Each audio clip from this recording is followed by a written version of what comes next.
राधे।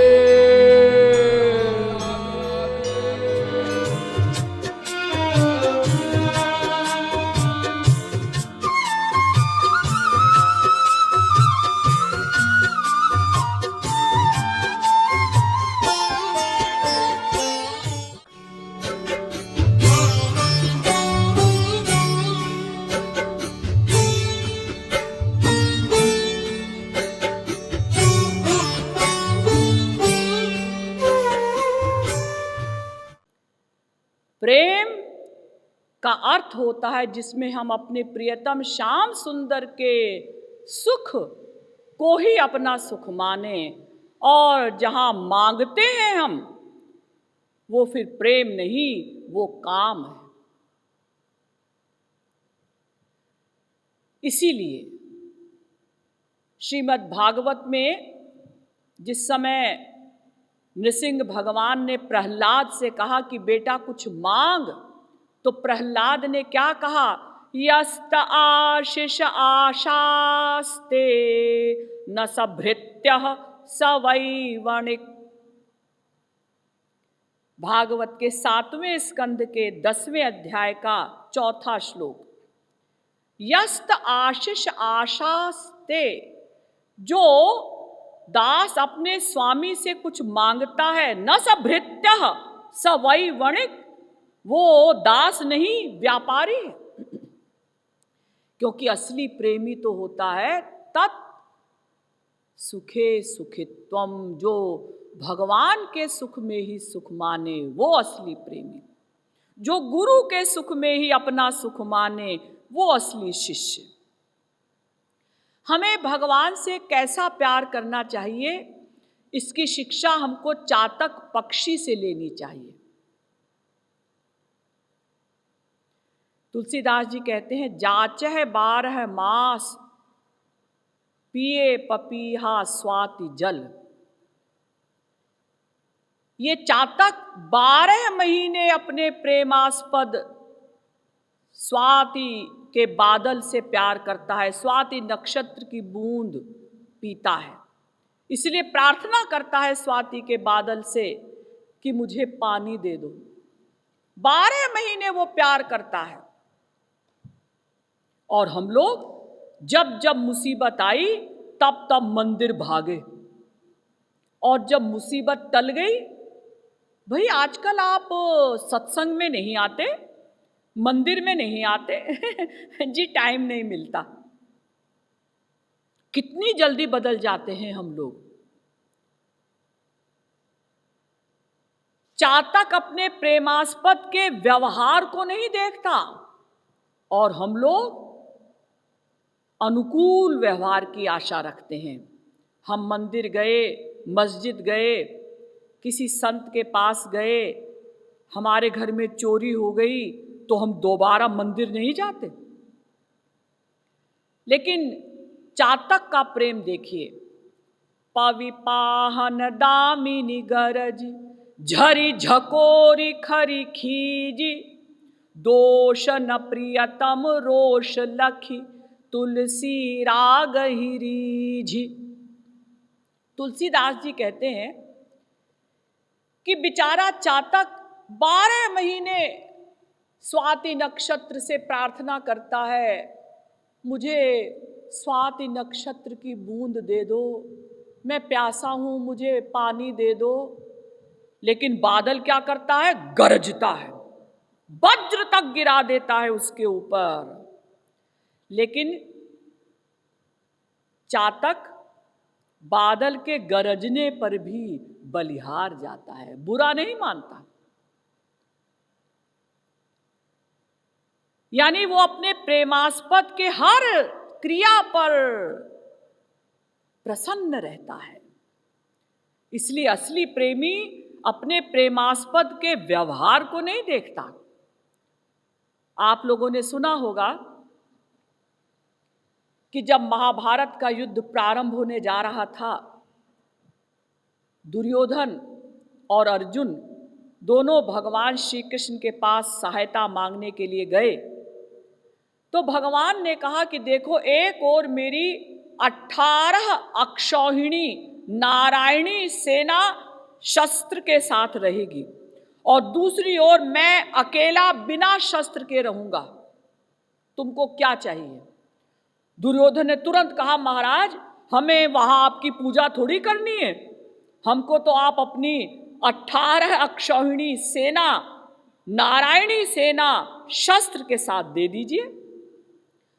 अर्जुन ने कहा, ठीक है महाराज, मुझे तो आप चाहिए, लेकिन मैं शस्त्र नहीं उठाऊंगा। हाँ महाराज, कोई बात नहीं, आप केवल मेरा रथ हाँकिएगा। तो भीष्म पितामह को मालूम पड़ा कि भगवान ने प्रतिज्ञा की है कि मैं महाभारत के युद्ध में हथियार नहीं उठाऊंगा। तो भीष्म पितामह ने प्रतिज्ञा की कि आज मैं कौरव पक्ष की ओर से सेनापति बन रहा हूं, मैं ऐसा युद्ध करूंगा कि श्री कृष्ण को भी हथियार उठाना पड़ेगा। ऐसा भीषण युद्ध किया बुढ़ापे में भीष्म पितामह ने कि सारी पांडवों की सेना घबरा गई, भागने लगी। यहां तक कि श्री कृष्ण और अर्जुन के रोम रोम से खून बहने लगा। तो भगवान ने बड़े गुस्से की एक्टिंग करते हुए रथ के पहिए को उठाया। क्यों उठाया? क्योंकि भीष्म पितामह ने प्रतिज्ञा की थी कि आजू जो हरि न शस्त्र गहाऊं, आजू जो हरि न शस्त्र गहाऊं, तौला जाऊं गंगा जननी को, शांतनु सुत न कहाऊं, आजू जो हरि न शस्त्र गहाऊं। आज यदि मैंने श्री कृष्ण से हथियार नहीं उठवाया तो मैं भी गंगा और शांतनु का पुत्र नहीं। अब भगवान को अपनी प्रतिज्ञा तोड़नी पड़ी, क्योंकि भक्त की प्रतिज्ञा की रक्षा करनी है ना। हमारे यहां एक संत हुए, स्वामी बिंदु गोस्वामी जी। उन्होंने एक पद लिखा कि प्रबल प्रेम के पाले पड़ कर, भक्त प्रेम के पाले पड़ कर, प्रभु को नियम बदलते देखा, प्रभु को नियम बदलते देखा।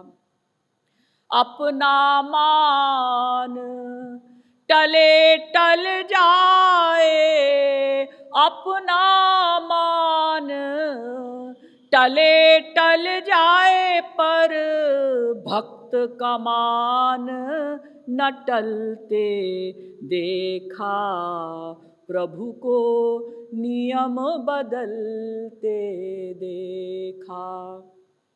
भक्त का मान रखने के लिए भगवान ने रथ का पहिया उठाया और बड़े गुस्से में उसको घुमाते हुए भीष्म पितामह की ओर दौड़े।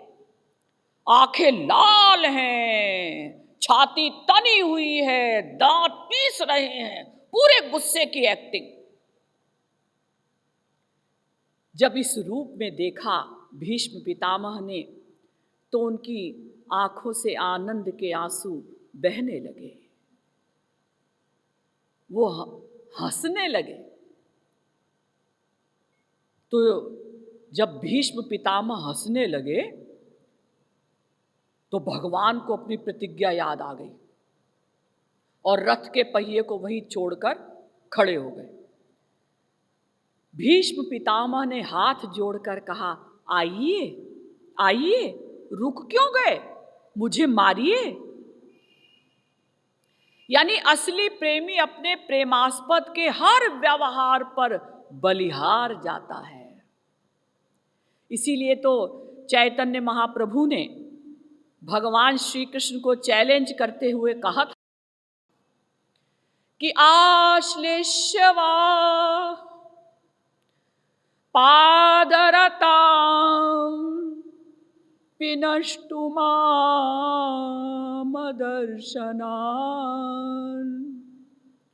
मर्महतां करोतु वा।